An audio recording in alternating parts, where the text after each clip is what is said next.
darling, but it's not the star we put at the top of our Christmas tree. I'll find it. I know which one it is. Poor boy, bad. That's the sound from the opening scene of the new Holocaust play from the legendary British playwright Sir Tom Stoppard. It's called Leopoldstadt. It won awards already in London, and it's just opened on Broadway in New York City. And nearly everyone who's seen it raves about how powerful it is, how it made them cry, how it's a must-see, especially for Jews. And front and center on the stage, performing in 8 shows a week, is a Canadian Broadway star, Caissie Levy.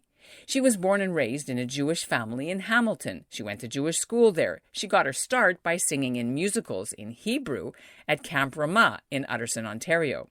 Levy's probably best known for her huge voice belting out the show tune Let It Go when she originated the role of Elsa the Ice Queen in the Broadway stage musical of Frozen.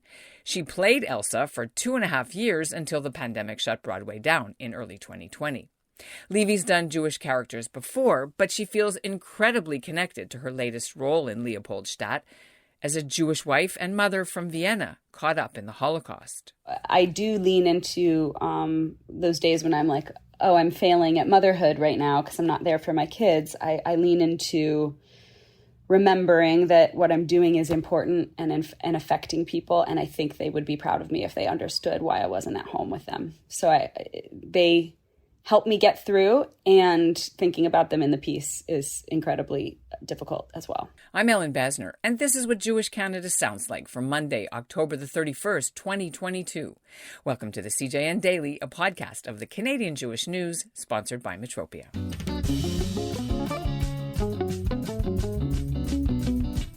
After high school, Caissie Levy went to theater school in New York, and she's since built a 20-year acting career with starring roles in some of the major plays of our time, including Wicked, Rent, and Caroline, Now Change. Although she remains very connected to Canada, Levy did take out American citizenship on the same day Joe Biden was sworn in as U.S. president in 2021. And that's no accident. Leopoldstadt is loosely based on the life of Sir Tom Stoppard, now 85 years old. He's a Holocaust survivor too, but after his father was killed in 1941, his mother remarried a British soldier who wasn't Jewish, and his mother never spoke about his true religion again. Stoppard was raised without any trace of his Jewish faith. Coming up, Caissie Levy joins to talk about why her new play is so timely with the rise of antisemitism and political support for right-wing parties in many parts of the world, making Jews very nervous. But first, here's what's making news elsewhere in Canada right now. I'm Dave Fleischman in Toronto, and this is what Jewish Canada sounds like. One of Montreal's most well-known Hasidic families, the Rodal family, is mourning the death of Rabbi Shmuel Rodal. He died in Milan 2 weeks ago at the age of 77, but news of his death has only just come out. Rabbi Rodal was the son of the late Rabbi Yosef Rodal, who came to Montreal in 1941 during the Holocaust with a famous group of 9 Polish yeshiva students who were saved from Hitler thanks to visas handed out by a Japanese diplomat in Lithuania, a righteous Gentile named Chiuni Sugihara. The 9 survivors founded the Lubavitch Yeshiva in Montreal, and the Rodal family went on to found the Rodal Judaica store in Montreal, which still exists today. 50 years ago, in 1970, the late Rabbi Shmuel Rodal wanted to help out in the store when his father took ill, but as the story goes, the last Lubavitcher Rebbe, Menachem Schneerson, had other ideas for him, and he sent the young man and his bride to Milan as emissaries. The couple has remained there ever since. They had 17 children, including Rabbi Leibele Rodal, who lives in Montreal. Rabbi Shmuel is also well known for establishing an etrog growing business in southern Italy, and his family's been bringing Italian etrogs to Jews around the world for Sukkot. And Caissie Levy joins me now from her home in New Jersey. I want to talk, of course, about the opening of Leopoldstadt, and it's just, we're 3-4 weeks into it, or a month almost, a little bit more than a month into it, and the reviews have been, except for one, pretty amazing. Who's coming to the play? Do you know if it's a mostly Jewish audience, or who are they talking to? I don't know who's coming. It's not really on our job description to know exactly the demographics, but I would certainly say it's, being in New York and being on Broadway, it's going to be a heavily Jewish audience.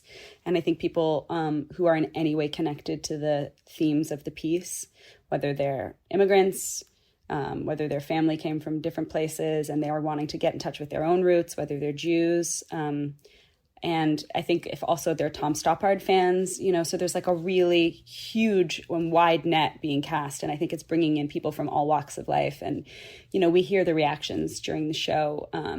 We hear how it's affecting people, and it's clear that it's landing. So that's been really, really exciting. What do you hear? What do you hear? Like tears, gasps? What do you mean?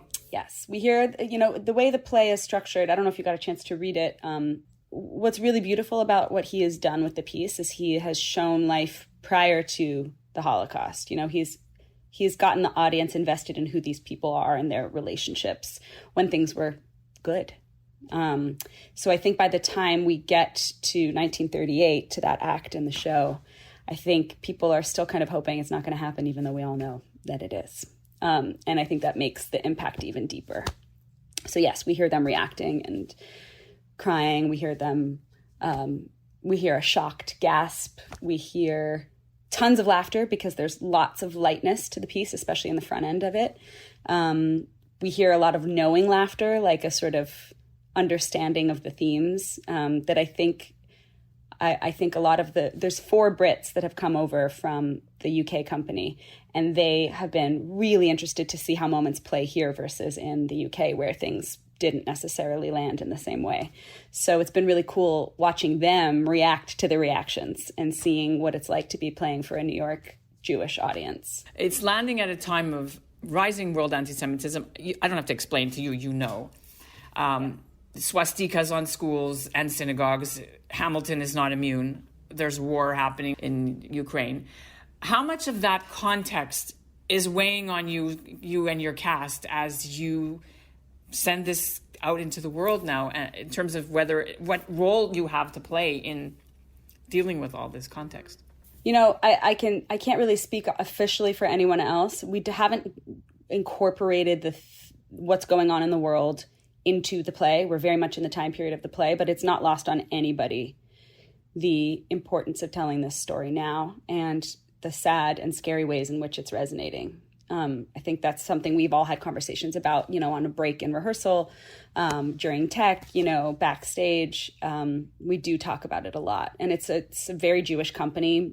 Most of the people playing Jews in the show are Jewish, varying levels of observance or, whether they're religious or secular or however they identify. But ethnically speaking, it's a story very important to most of the people telling it. And those that are playing like the non-Jewish roles, I think, are equally affected. They're learning so much about the world from our perspective, back then and now, and the parallels that are so frightening that exist.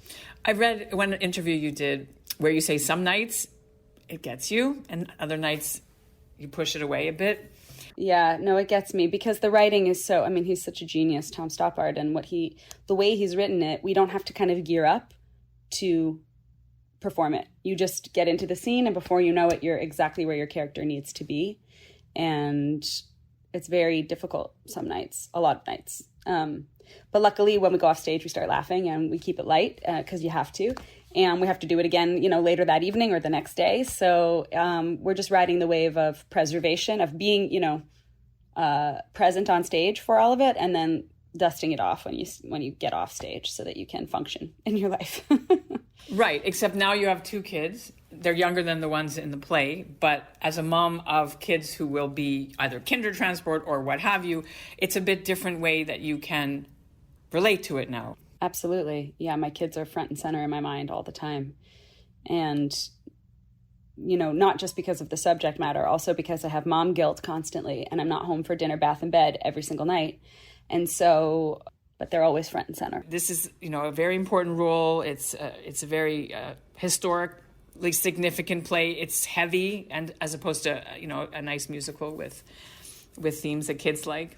People are saying he's going to maybe not write again. This might be his last play, Sir Tom. Yeah, he has clarified that in recent interviews. But I think just, given his age and stage and how meaningful this is to his life and how it has so much of his story in it, I think it's made some headlines for that reason. And because of, as you said, the rise in anti-Semitism worldwide and the climate of our countries right now, I think that the play is really affecting people, and it's worth making a trip to see it. All art is important. It doesn't have to be serious to matter. But I think if you're a Jew, no matter how you identify, you're going to see part of your story told in this piece, because so much of what is explored in the show, it's not exclusively about how do you practice, how do you identify, what are your feelings on Israel. That all trickles in various parts, but at the core of it, it's about remembering our ancestors. And if there's one thing Jews across the entire spectrum of Judaism can agree on, I think it's honoring our ancestors and remembering the people that came before us. And I find that's the thing people are taking away when I speak to people after the show, friends and family that come. That's what they're most affected by, is the story of these people and remembering them and trying to carry them into the next generation and the generation after. So I think it's worth seeing. It's just for that. And if you're questioning about your Judaism and your relationship to your ethnicity, your culture, your religion, however you want to call it, I think this is a really, this can be a really meaningful night at the theater for you. Do you have to work on Yom Kippur and Rosh Hashanah, or Yeah. You do? Yeah. So did you fast? I mean, you can't really fast if you're No, not. I don't really ever fast anymore. It's not really my jam, but I try to not eat for fun. I try to just eat some basic stuff to get through the day when I'm working.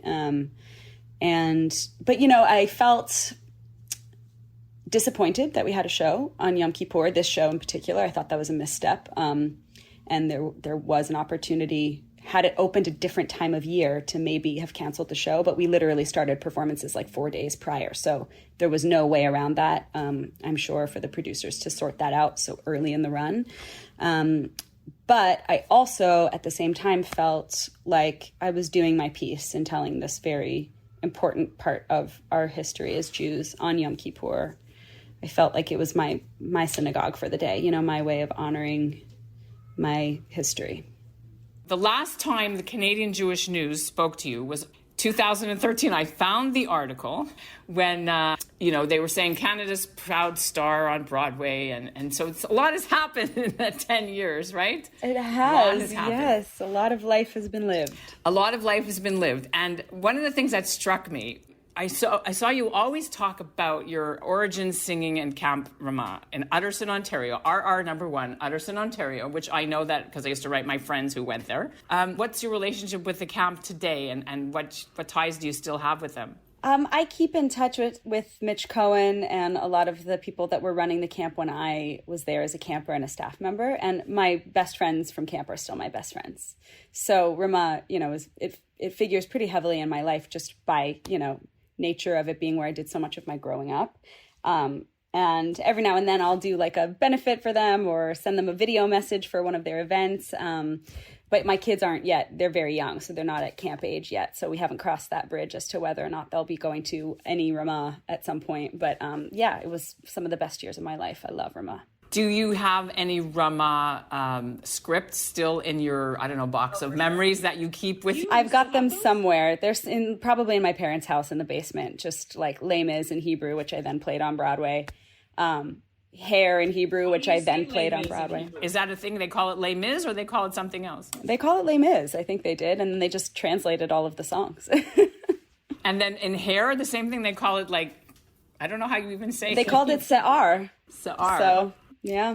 I know that, growing up in Hamilton, there's a lot of Jewish famous actors who were on Schitt's Creek that have the same last name as you. Yes. Can you talk about whether you're related and what? We're not. Do you know them? No, I don't know them. They're Levy and we're Levy. So, but yes, that Hamilton's claim to fame is like Marty Short, Eugene Levy, Victor Garber, all of those greats from Second City. So yes, Hamilton on the map. Are you a Schitt's Creek fan? I am a Schitt's Creek fan. Yeah, I watched it a lot over the pandemic. Kept me laughing. When you heard that there's going to be a Frozen 3, what was your reaction? It was out just last week, I think. I have no idea till you're telling me now. So that's awesome.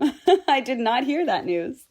Would you ever consider going back to that role? I know it's on touring mode now, not on New York, stages. I don't think they'll make a musical out of Frozen 2, so I don't think they would out of Frozen 3, but hey, never say never. I think I'll probably have aged out by the time that gets to Broadway, because these things take like 4 and 5 years to develop. But doing Frozen was such a fabulous experience. I mean, it was a huge, huge chapter of my life, and I'm grateful for it all the time. And one last thing, I read that your dad used to sing songs to you in bed before you went to sleep, and you would sing together. What was one of the songs you pass on that you sing to your kids? Can you tell us what they are? So many of them. So I sing Catch a Falling Star to my kids, and my dad sang that to me. My dad used to sing Sunny Side of the Street, and I sing that to my kids. Count Your Blessings. Do you know that song? When you're worried and you can't sleep, just count your blessings instead of sheep, and you'll fall asleep counting your blessings. So a lot of those, Till There Was You, some old Gershwin stuff. So, there was some old Broadway standards in there. My dad is an incredible singer, very musical guy. So that was a huge part of my childhood, and I love doing that with my kids. On my 2 nights a week that I get to do bedtime with them, I like to sing to them as much as possible. But these are not your typical, Disney stuff. It isn't, from Simba or from your own Frozen stuff. They don't want to hear that, right? Or they do? My son, basically lived at the theater when I was Elsa, and he still introduces me as Elsa to people. So he's very into it. My daughter isn't aware of what's happening yet. She's 1.5. But no, I mean, since my son is 6, and when he hit 4, he started being really into Moana. He's into Encanto. So yes, we're singing some Little Mermaid songs. Those are all in the rotation. And that's what Jewish Canada sounds like for this episode of the CJN Daily, sponsored by Metropia. Integrity, community, quality, and customer care. Today's listener shout-out goes to Sharon Chodriker in Toronto, who wrote in to suggest we do a story on Israeli dancing. And we'll end the show with a sneak peek at tomorrow's episode, what it was like at Toronto's International Airport when the last El Al direct flight from Canada to Tel Aviv left on its farewell voyage, bringing an end to 40 years of service here by Israel's national airline.